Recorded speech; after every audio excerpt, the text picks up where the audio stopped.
هم پخله هم پزړه په هر دم درود سلام په رسول اکرم د ژوند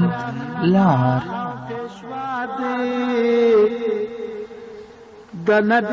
وړاندې کوونکی مولوي محمد یاسین فهیم د نبیانو افسر مصطفی دی د ژوند لار هغه دی د الله پیغمبر محترم پرشنم ربیات کړي هغه دی د الله پیغمبر محترم. بسم الله الرحمن الرحيم. الحمد لله رب العالمين حمد الشاكرين، الصلاة والسلام على سيد الأنبياء والمرسلين سيدنا ونبينا وشفيعنا ومولانا محمد وعلى آله وأصحابه الطيبين الطاهرين.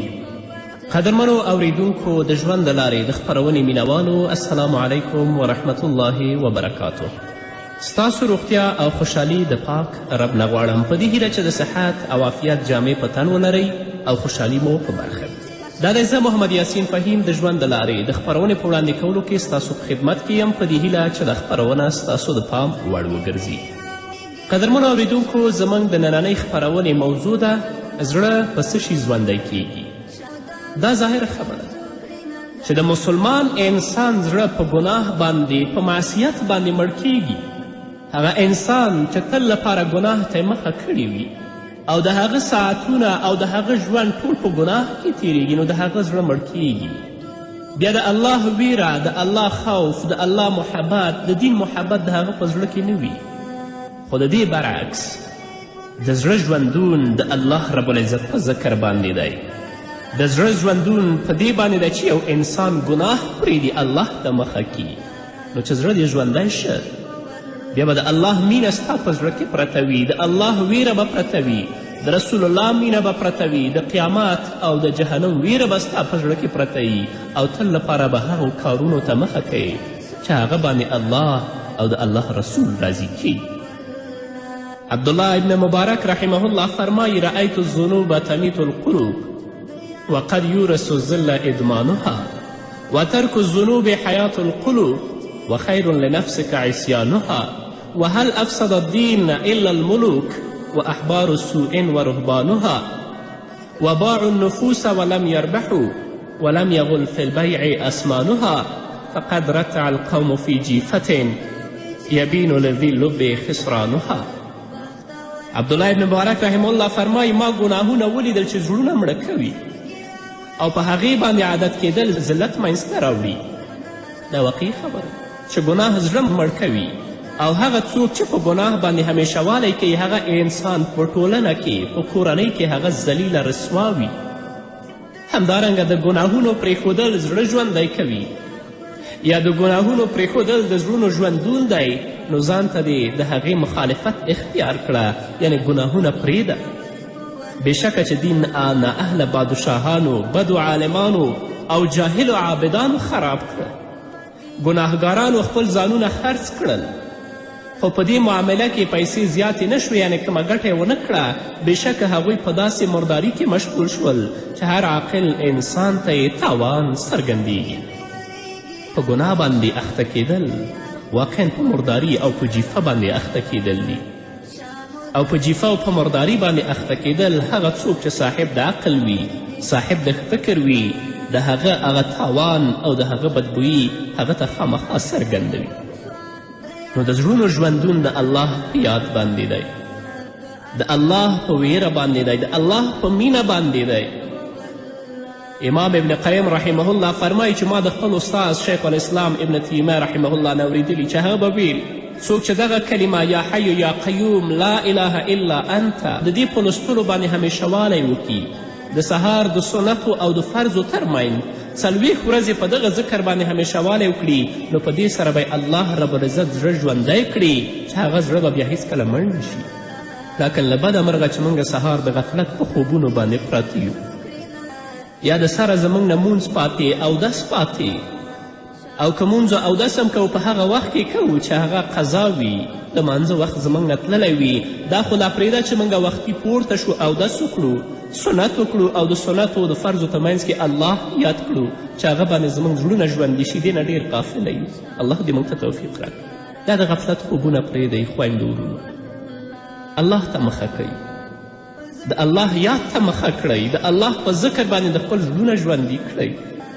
که په دې غفلت کې په موږ باندې مرګ راغی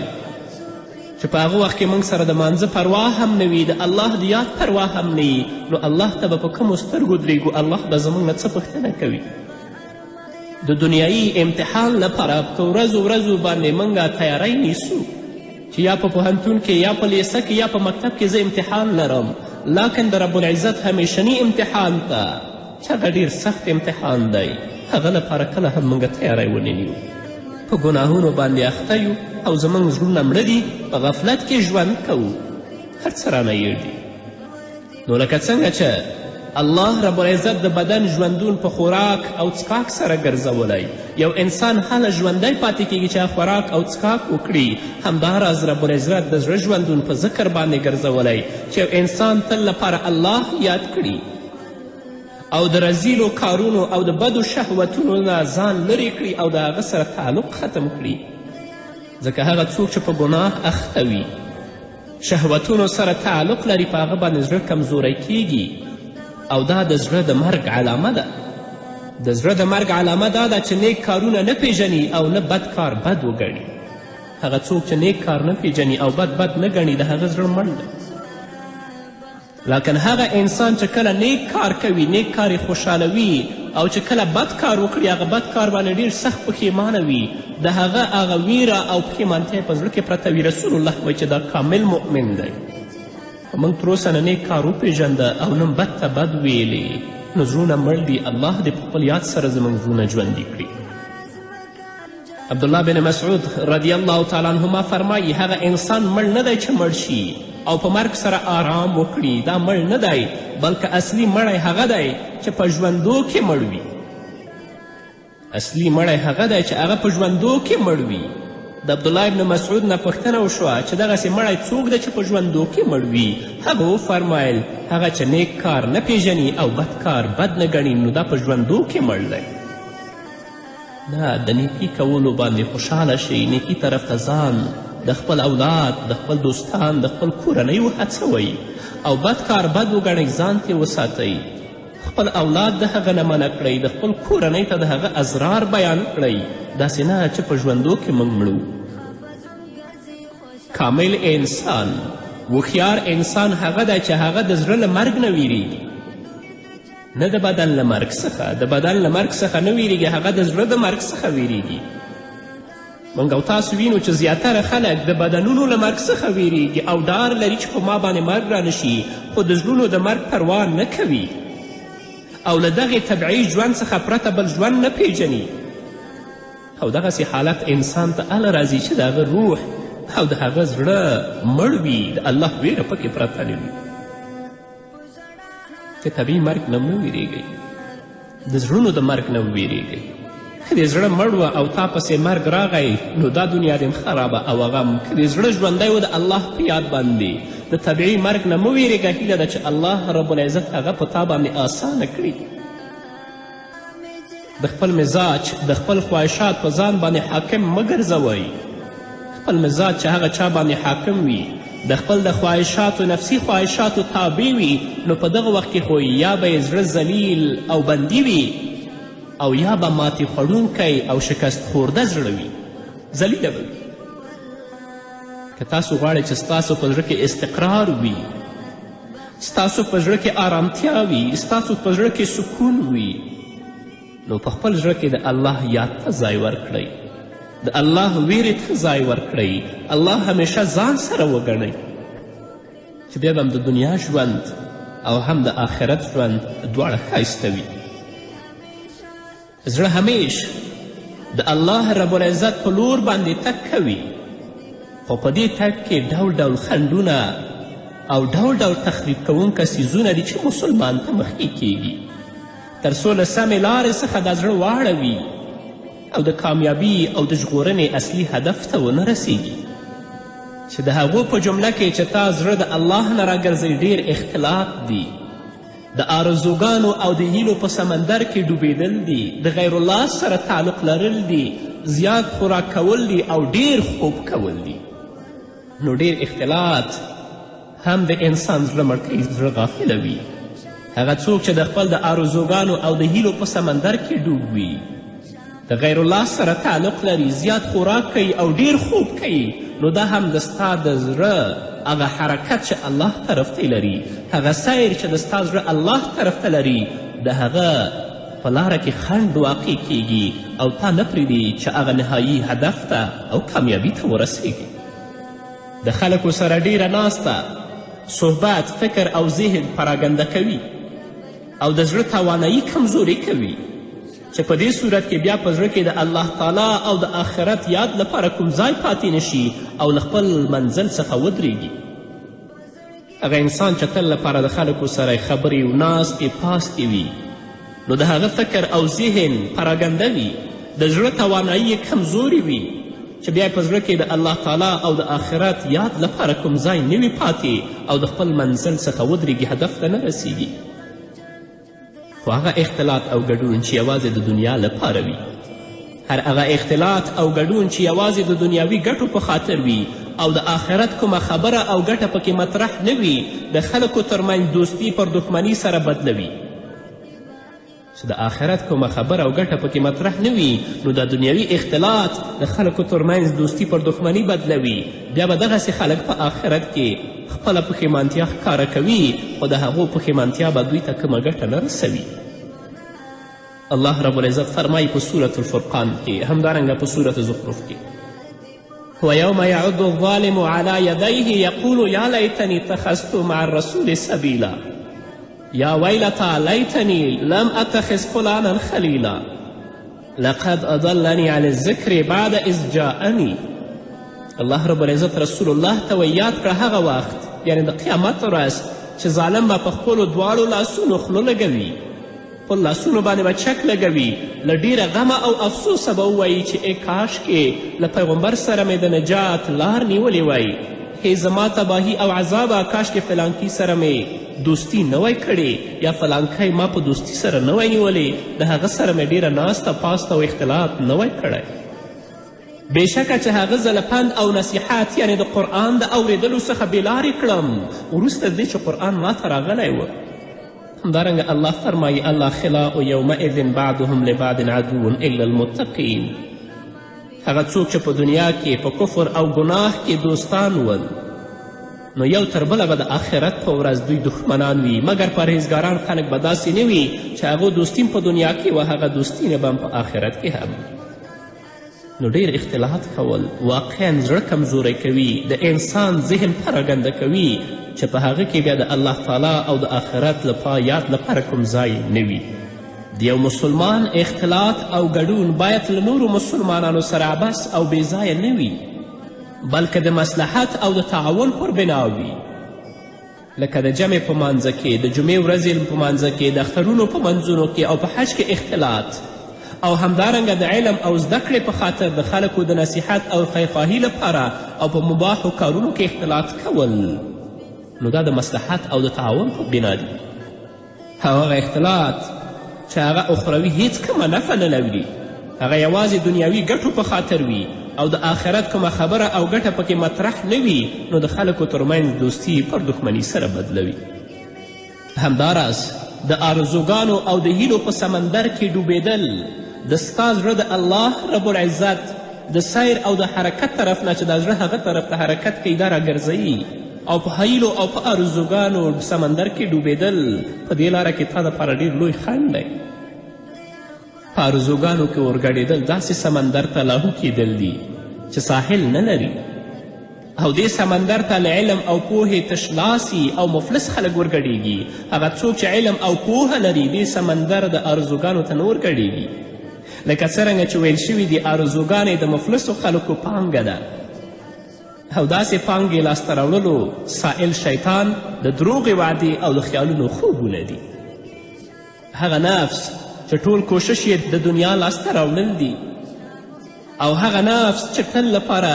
د هغه مقصود دنیا لاسته راوړل وي نو هغه نفس ټیټ او چټل نفس بلل کیږي. د چټلو نفوسو خاوندان همیش او تل لپاره د مال، پیسو او د ښځو د لاسته راوړلو او نورو دنیاوي شیانو لپاره ډول ډول آرزوګانې کوي او په همدې کې فکر او ذهن مشغول وي او بیا چې کله له داسې خیالونو او خوبونو څخه راویښ شي نو ګوري چې هیڅ شی په لاس کې نشته. خو د اوچتو او پاکو نفوسو خلکو آرزوګانې او هیلې هغه د ایمان لاسته راوړل، د علم لاسته راوړل او په علم باندې عمل کول او الله ته د قربت وسایلو په باره کې وي چې تل لپاره د هغو هڅې همدا وي. زړه تل لپاره الله طرف ته حرکت کوي او په دې لاره کې چې کوم خنډونه دي هغه لرې کړه چې یو د هغو خنډونه دا ده چې غیر الله سره تعلق لرې کړه. څوک چې غیر الله سره تعلق لري هغه کسان چې د الله نه ویره نه لري، د الله ویره د هغوی په زړونو کې پرته نه وي نو که ستا تعلق او دوستي د هغو سره پیدا کړه نو ستا زړه به د دې حرکت نه پرېږدي. ځکه بې د رب العزت نه د بل چا پورې زړه تړل د زړه لپاره تر ټولو زیات خرابونکی څیز او ډیر بد حالت دی. بلکې له دې څخه ورته بل زیات تاواني په بدبختیو کې اخته کوونکی او له فایدو څخه لرې کوونکی څیز نشته چې د غیر الله سره تعلق پیدا شي نو تل لپاره به تا په بدبختیو کې اخته کړي او په هغه شیانو کې چې ستا د دین او د آخرت ګټه وي د هغو نه به دې لرې کړي. ځکه څوک چې له الله تعالی څخه سوا بل چا پورې زړه وتړي، پر بل چا باندې بروسه او اعتماد وکړي نو الله تعالی به یې همغه څیز ته وسپاري چې بیا خو به نه د الله تعالی د مرستې او عزت مستحق وي او نه به ورته هغه څوک نجات او عزت ورکولی شي چې د چا سره تعلق دی او د هغه سره رابطه ده. که الله رب العزت فرمایي واتخذوا من دون الله آلهة ليكونوا لهم عظا كالله سيكفرون بعبادتهم ويكونون عليهم ضدا. الله وایي چې دوی نیولي دي سوا د الله نه معبودان تر څو دوی ته عزت ورکوونکي او د دوی ملاتړي وي. الله وایي هیڅکله داسې نشي کیدلی. خامخا به هغوی د دغه عبادت کوونکو خلکو له عبادت څخه بیزاره وي او د دوی پر ضد او د دوی دښمنان به وي. دوی خو په دنیا کې د بوتانو عبادت کوه خو د دې عبادت نه به هغه بوتان په آخرت کې بیزاره وي او د دوی به دښمنان وي. نو غیر د الله نه بل چا پورې زړه تړونکی او بل چاته امید لرونکی انسان یا هغه خلک چې غیر د الله نه بل چا پورې زړه تړي او د بل چا نه امید لري هغه به په دنیا او په آخرت کې تل لپاره په بدبختیو او ناکامیو باندې اخته وي. همدارنګه زیات خوراک کول باید چې بنده په خوراک کې تجاوز ونه کړي او نه خپله ګیډه له حد څخه زیاته ډکه کړي ځکه چې دغسې حالت د عبادت او اطاعت کولو په مخ کې خنډ ګرځي او بنده د ځان په دروندوالي او کسالت باندې اخته کوي. د ډیر خوراک په وجه د بدن شهواني مواد زیاتیږي او په بدن کې د شیطان لپاره رګونه پراخ او تاند ګرځي ځکه چې شیطان د انسان په بدن کې د وینې په څیر حرکت کوي. محمد رسول الله صلی الله علیه وسلم فرمایلی انسان نه دی ډک کړی هیڅ لوښی بدتر له ګیډې څخه. انسان ته یو څو مړی خوراک بس دی چې خپله ملا ورباندې نیغه وساتي او په هغه باندې ژوندی پاتې شي. دا نه چې دا دومره خوراک وکړي چې د دې زړه د الله رب العزت د حرکت د طرف نه منع کړي او په هغه لاره کې دا خنډ وګرځي. د ورځې خو لا پرېږده چې ماسخوتن کله خوراک ته کینو دومره خورو چې د سخوتن منځه وشي نو زموږ په زړه کې دومره غفلت او کسالت پروت وي. دا قوت زموږ په زړه کې نه دا توفیق الله نه راکړی چې جګ شو اودس وکړو او الله ته ودرېږو فرض مونځ ادا کړو تهجد او نفل په خپل ځای باندې پرېږدو. همدارنګه ډیر خوب کول د انسان زړه مړ کوي، د انسان بدن درنوي، وخت ضایع کوي، انسان پر تنبلي او غفلت باندې اخته کوي. همداراز ډیر خوب کول د کراهیت حد ته رسیږي. د بنده لپاره ګټور خوب هغه دی چې د زیاتې اړتیا په اساس وي. د شپې لومړنۍ برخې خوب له آخرنۍ برخې څخه بهتر دی چې ماسخوتن وختي ویده شه او شپې په آخره حصه کې پورته شه د عاجزي او تضرع لاسونه پروردګار ته پورته کړه، تهجد وکړه تر څو چې الله رب العزت د ستا ګناهونه درته وبخي.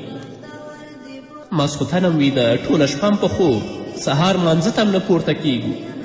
او که سهار مانځه ته پورته شو نو چې مونځ وکړو بیا متصل د هغه پسې په خوب باندې اخته یو. د سهار مانځه څخه وروسته تر لمر ختلو پورې خوب کول مکروه دي،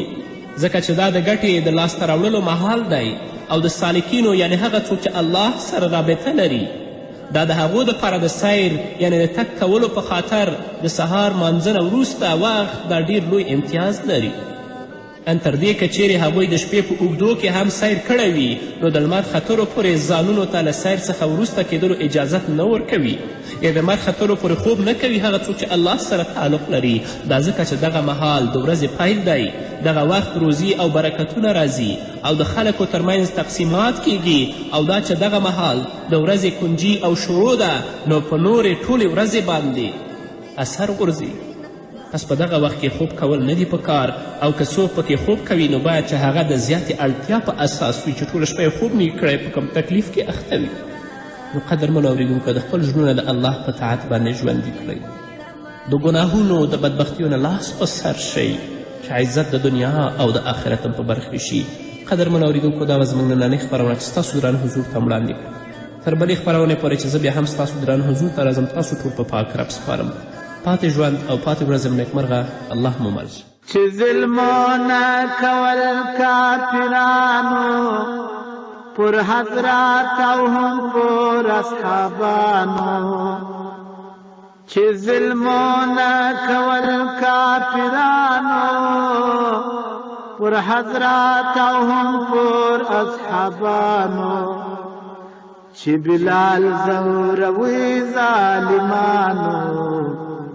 پر کوي به جبر و ستم، چې بلال زوروي ظالمانو پر کوي به جبر و ستم. هم په خوله هم په زړه په هر دم درود سلام پر رسول اکرم، چې حسن او حسین المسیان و د الله پر رسول باندې ګران و، چې حسن او حسین المسیان و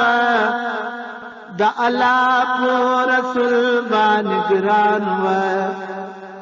د بیبي فاطمه پر زندان و شهیدان له کفارو پچم، هم په خوله هم په زړه په هر دم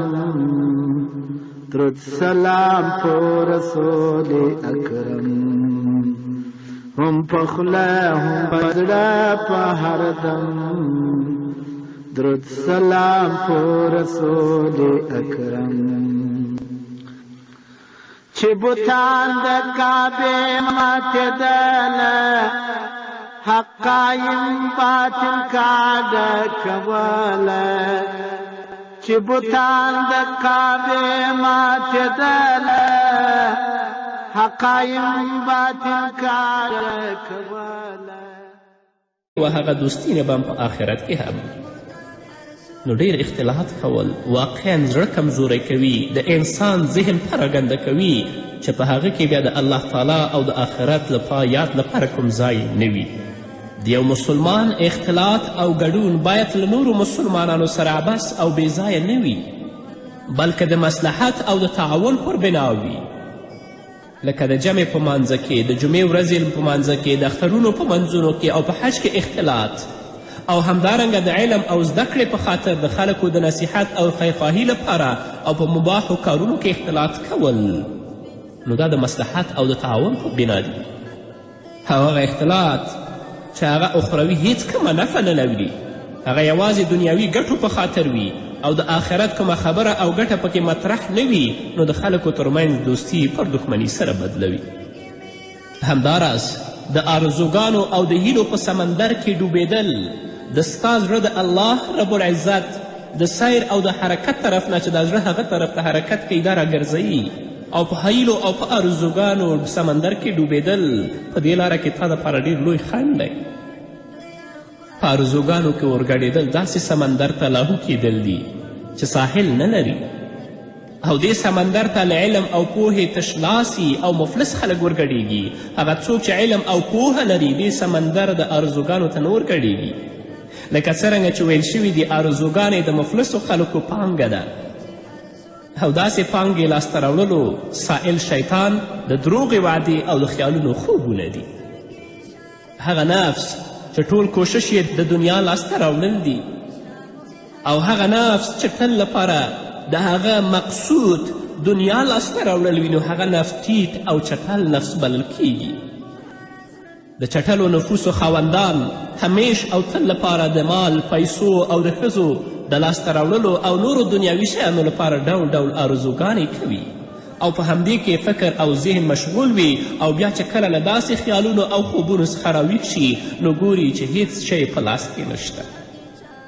خو د اوچتو او پاکو نفوسو خلکو آرزوګانې او هیلې هغه د ایمان لاسته راوړل، د علم لاسته راوړل او په علم باندې عمل کول او الله ته د قربت وسایلو په باره کې وي چې تل لپاره د هغو هڅې همدا وي. زړه تل لپاره الله طرف ته حرکت کوي او په دې لاره کې چې کم خنډونه دي هغه لرې کړه چې یو د هغو خنډونه دا ده چې غیر الله سره تعلق لرې کړه. څوک چې غیر الله سره تعلق لري هغه کسان چې د الله نه ویره نه لري، د الله ویره د هغوی په زړونو کې پرته نه وي نو که ستا تعلق او دوستي د هغو سره پیدا کړه نو ستا زړه به د دې حرکت نه پرېږدي. ځکه بې د رب العزت نه د بل چا پورې زړه تړل د زړه لپاره تر ټولو زیات خرابونکی څیز او ډیر بد حالت دی. بلکې له دې څخه ورته بل زیات تاواني په بدبختیو کې اخته کوونکی او له فایدو څخه لرې کوونکی څیز نشته چې د غیر الله سودا د زړه د مرګ علامه ده. د زړه د مرګ علامه دا ده چې نیک کارونه نه پیژني او نه بد کار بد وګڼي. هغه څوک چې نیک کار نه پیژني او بد نه ګڼي د هغه زړه مړ دی. لکن هغه انسان چې کله نیک کار کوي، نیک کار یې خوشحالوي او چې کله بد کار وکړي هغه بد کار باندې ډېر سخت پښیمانه وي د هغه ویره او پښیمانتیا په زړه کې پرته وي. رسول الله وایي چې دا کامل مؤمن دی. موږ تر اوسه نه نیک کار وپېژنده او نه بد ته بد ویلې نو زړونه مړ دي. الله دې په خپل یاد سره زموږ زړونه ژوندي کړي. عبدالله بن مسعود رضی الله تعالی عنهما فرمایي هغه انسان مړ نه دی چې مړ شي او په مرګ سره آرام وکړي، دا مړ نه دی بلکې اصلي مړی هغه دی چې په ژوندو کې مړ وي. اصلي مړی هغه دی چې هغه په ژوندو کې مړ وي. د عبدالله ابن مسعود نه پوښتنه وشوه چې دغسې مړی څوک دی چې په ژوندو کې مړ وي؟ هغه وفرمایل هغه چې نیک کار نه پیژني او بد کار بد نه ګڼي نو دا په ژوندو کې مړ دی. نه، د نیکي کولو باندې خوشحاله شئ، نیکي طرف ته ځان، د خپل اولاد، د خپل دوستان، د خپل کورنۍ وهڅوئ او بد کار بد وګڼئ، ځان ترې وساتئ.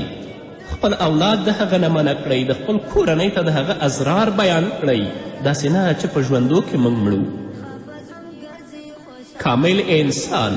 هوښیار انسان هغه دی چې هغه د زړه له مرګ نه ویریږي، نه د بدن له مرګ څخه. د بدن له مرګ څخه نه ویریږي، هغه د زړه د مرګ څخه ویریږي. موږ او تاسو وینو چې زیاتره خلک د بدنونو له مرګ څخه ویریږي او ډار لري چې په ما باندې مرګ رانشي، خو د زړونو د مرګ پروا نه کوي او له دغې طبیعي ژوند څخه پرته بل ژوند نه پیژني. او دغسې حالت انسان ته هله راځي چې د هغه روح او د هغه زړه مړ وي، د الله ویره پکې پرته نه وي. که طبیعي مرګ نه مه ویرېږئ، د زړونو د مرګ نه وویرېږئ. که د زړه مړ وه او تا پسې مرګ راغی نو دا دنیا دې خرابه او غم. که د زړه ژوندی و د الله په یاد باندې د طبیعي مرګ نه مه ویرېږه. هیله ده چې الله رب العزت هغه په تا باندې آسانه کړي. د خپل مزاج، د خپل خواهشات په ځان باندې حاکم مه ګرځوئ. خپل مزاج چې هغه چا باندې حاکم وي، د خپل د خواهشاتو، نفسي خواهشاتو تابع وي، نو په دغه وخت کې خو یا به یې زړه ذلیل او بندي وي او یا به ماتې خوړونکی او شکست خورده زړه وي، ذلیله به وي. که تاسو غواړئ چې ستاسو په زړه کې استقرار وي، ستاسو په زړه کې آرامتیا وي، ستاسو په زړه کې سکون وي، نو په خپل زړه کې د الله یاد ته ځای ورکړئ، د الله ویرې ته ځای ورکړئ، الله همیشه ځان سره وګڼئ چې بیا به هم د دنیا ژوند او هم د آخرت ژوند دواړه ښایسته وي. زړه همیش د الله رب العزت په لور باندې تګ کوي، خو په دې تګ کې ډول ډول خنډونه او ډول ډول تخریب کوونکه څیزونه دي چې مسلمان ته مخکې کیږي. هم پخله هم پزړه په هر دم درود سلام په رسول اکرم. د ژوند لار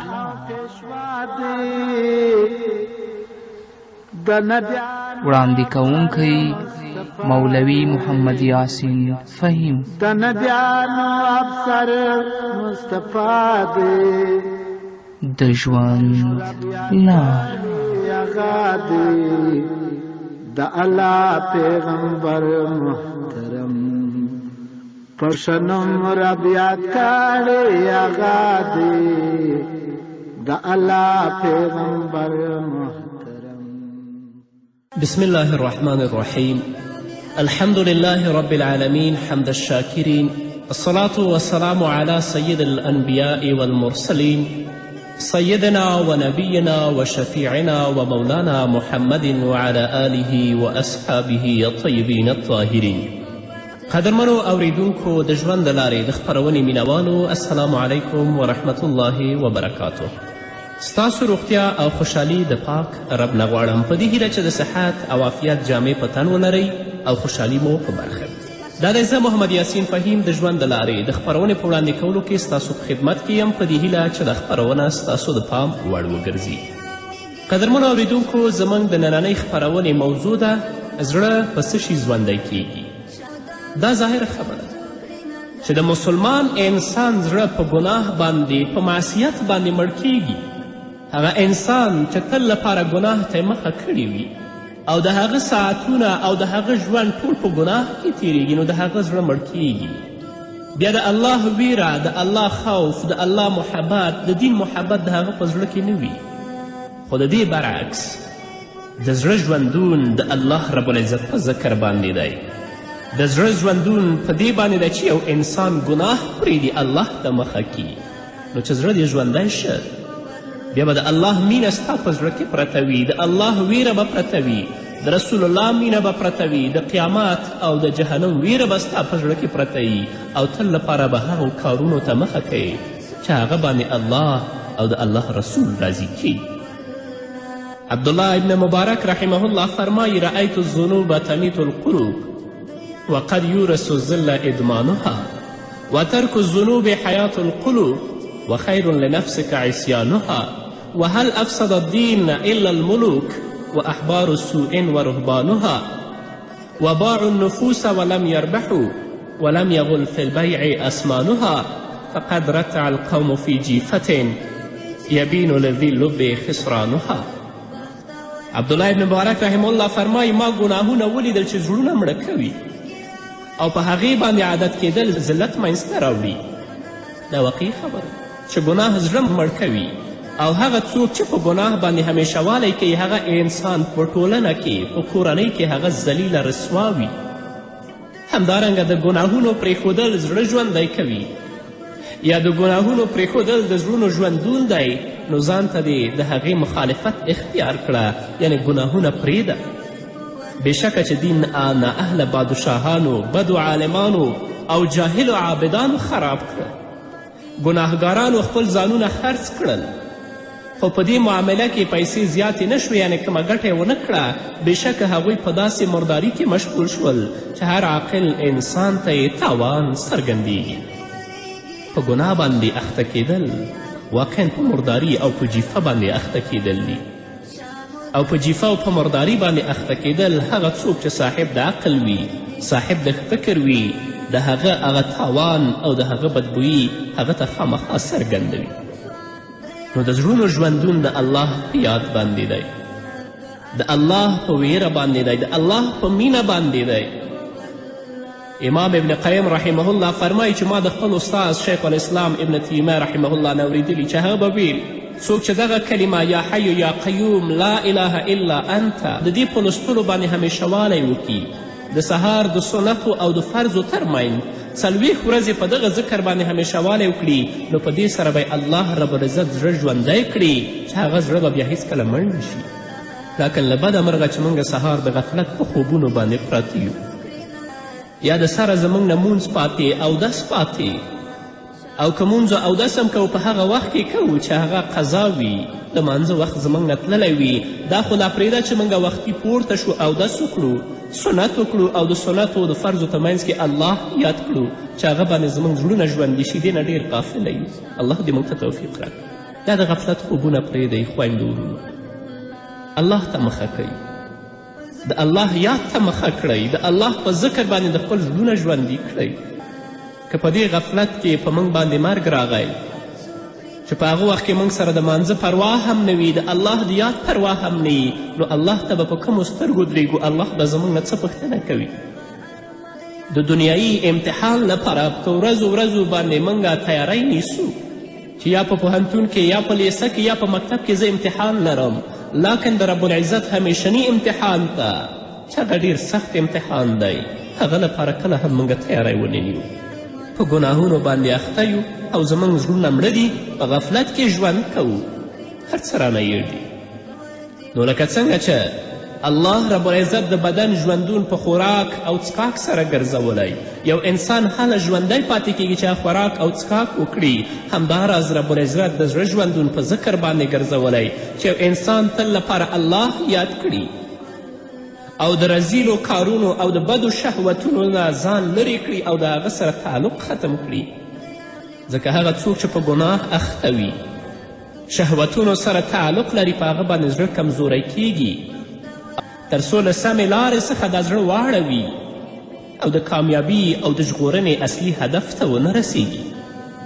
چې د هغو په جمله کې چې تا زړه د الله نه راګرځئ ډېر اختلاط دي، د آرزوګانو او د هیلو په سمندر کې ډوبېدل دي، د غیر الله سره تعلق لرل دي، زیات خوراک کول دي او ډېر خوب کول دي. نو ډېر اختلاط هم د انسان زړه مړ کوي، زړه غافله وي.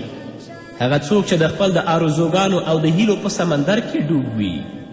د غیر الله سره تعلق لري، زیات خوراک کوي او ډیر خوب کوي، نو دا هم د ستا د زړه هغه حرکت چې الله طرف ته لري، هغه سیر چې د ستا زړه الله طرف ته لري، د هغه په لاره کې خنډ واقع کیږي او تا نه پرېږدي چې هغه نهایي هدف ته او کامیابي ته ورسیږي. د خلکو سره ډیره ناسته، صحبت، فکر او ذهن پراګنده کوي او د زړه توانایي کمزوري کوي، چې په دې صورت کې بیا په زړه کې د الله تعالی او د آخرت یاد لپاره کوم ځای پاتې نشي او له خپل منزل څخه ودرېږي.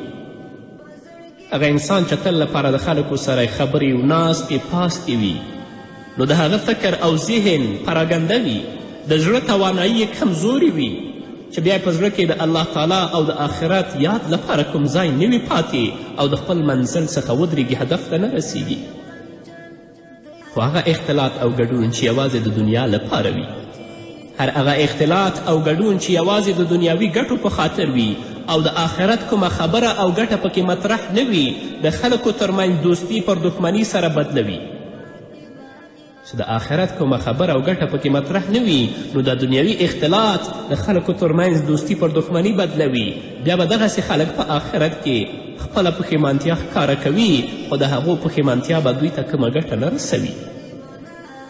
الله رب العزت فرمایي په سورة الفرقان کې، همدارنګه په سورة زخرف کې، ویوم یعد الظالم علی یدیه یقول یا لیتنی اتخذت مع الرسول سبیلا یا ویلتا لیتنی لم اتخذ فلانا خلیلا لقد اضلنی عن الذکر بعد اذ جاءنی. الله رب العزت رسول الله ته یاد کړه هغه وخت، یعنی د قیامت ورځ چې ظالم به په خپلو دواړو لاسونو خوله لګوي، خپل لاسونو باندې به چک لګوي، له ډیره غمه او افسوسه به ووایي چې ای کاشکې له پیغمبر سره مې د نجات لار نیولې وای، هی زما تباهي او عذابه، کاشکې فلانکي سره مې دوستی نه وای کړې یا فلانکی ما په دوستی سره نه وای نیولې، د هغه سره مې ډیره ناسته پاسته او اختلاط نه وای کړی. بېشکه چې هغه زه له پند او نصیحت یعنې د قرآن د اورېدلو څخه بېلارې کړم وروسته دې چې قرآن ماته راغلی و. همدارنګه الله فرمایي الاخلاء یومئذ بعضهم لبعض عدو الا المتقین. هغه څوک چې په دنیا کې په کفر او ګناه کې دوستان ول، نو یو تر بله به د آخرت په ورځ دوی دښمنان وي، مګر پرهیزګاران خلک به داسې نه وي چې هغو دوستي په دنیا کې